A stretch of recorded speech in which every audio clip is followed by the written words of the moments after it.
Avoir sa propre maison, c'est le rêve de toute une vie. Un nid douillet où l'on voit grandir ses enfants.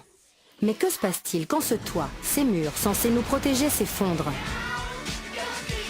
Des problèmes d'humidité insoupçonnés? L'œil de notre expert est rapidement attiré par des fissures au sol. Étrangement, le carrelage se soulève.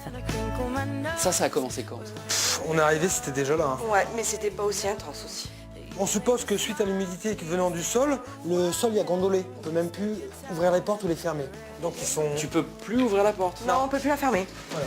D'accord. Ah oui, elle bloque. Donc elle reste ouverte. Ok, donc l'humidité est venue dans tous les murs là, tout autour. Oui, oui, oui. Par rapport à ce carrelage, il y a un souci soit de pose de carrelage, donc le carrelage a été mal posé, donc c'est pour ça qu'il casse, soit on a un problème d'humidité par le bas. Et le problème de l'humidité par le bas est très simple, c'est-à-dire que l'eau vient s'infiltrer sous le carrelage et avec le froid gèle, et forcément si elle gèle, le carreau va casser. Et à mon avis, j'opterais pour ce problème d'humidité par le bas, ici en l'occurrence.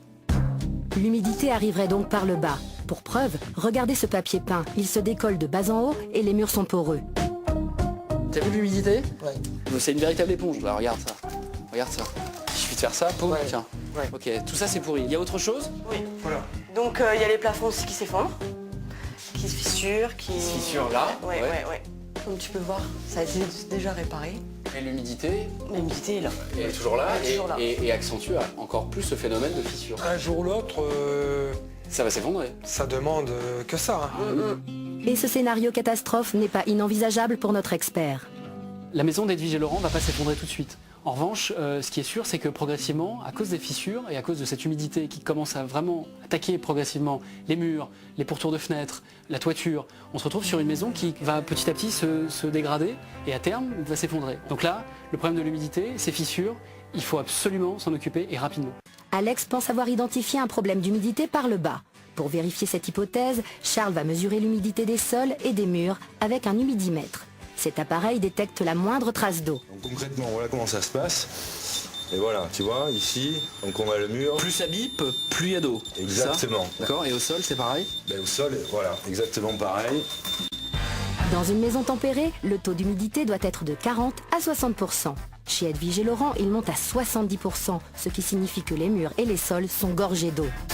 Un taux d'humidité qui est important, qui est très important. C'est exactement ça. Donc on a une humidité présente sous la maison. J'ai mon carrelage qui est tout humide. Et sans avoir lavé rien. J'ai pas passé de serpillière, rien du tout. Terrible. Puis donc on a cet effet de sucre qui l'a fait remonter directement dans les murs, qui nous décolle les papiers, etc. Selon les premières constatations, de l'eau infiltrée sous la maison serait absorbée par le sol, ce qui expliquerait les fissures dans le carrelage. Donc là en conclusion, on sait qu'on a de l'humidité dans la maison, d'accord? Dans le bas en tout cas, ça c'est sûr. Maintenant il va falloir qu'on trouve d'où provient cette eau. D'accord? Et ça c'est pas simple. C'est quoi l'effet de sucre? Grosso modo, simplement une petite flaque d'eau, tu prends un sucre, tu le trempes dans l'eau, et puis tu vois l'aspiration du sucre qui s'imbibe d'humidité. Comme dans le café. Exactement. On a une petite idée avec Alexandre, on va aller voir ça. Maison et remonte dans les murs. Alex a fait venir Jacques, un spécialiste en pathologie de l'humidité du bâtiment. Il leur propose une solution novatrice, un seul boîtier cylindre. Avec ce boîtier là, l'eau ne va plus remonter par les murs. Ce sont des antennes qui sont calibrées spécialement sur la sensibilité des molécules d'eau. Pour mieux comprendre le fonctionnement de ce boîtier, regardez cette animation.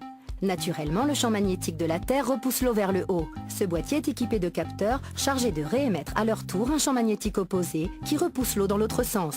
L'eau ne peut donc plus remonter dans les murs.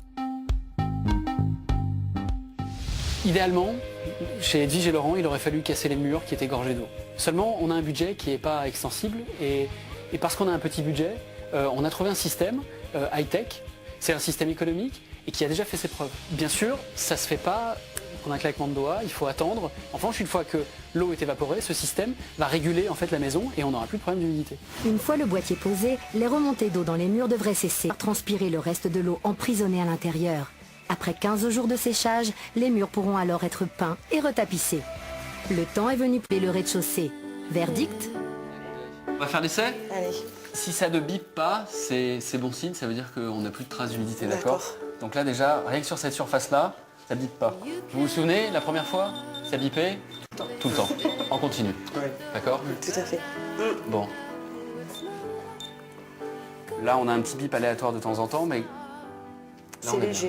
Ouais, C'est déjà, là, on est bien. c'est déjà une bonne nouvelle. Après vérification, ce qui est génial, c'est que ce simple boîtier cylindrique permet donc de s'attaquer à toutes les remontées capillaires. On n'a plus d'humidité dans la maison et donc on peut vraiment dire aujourd'hui que la maison est saine. L'humidité par le bas, c'est réglé.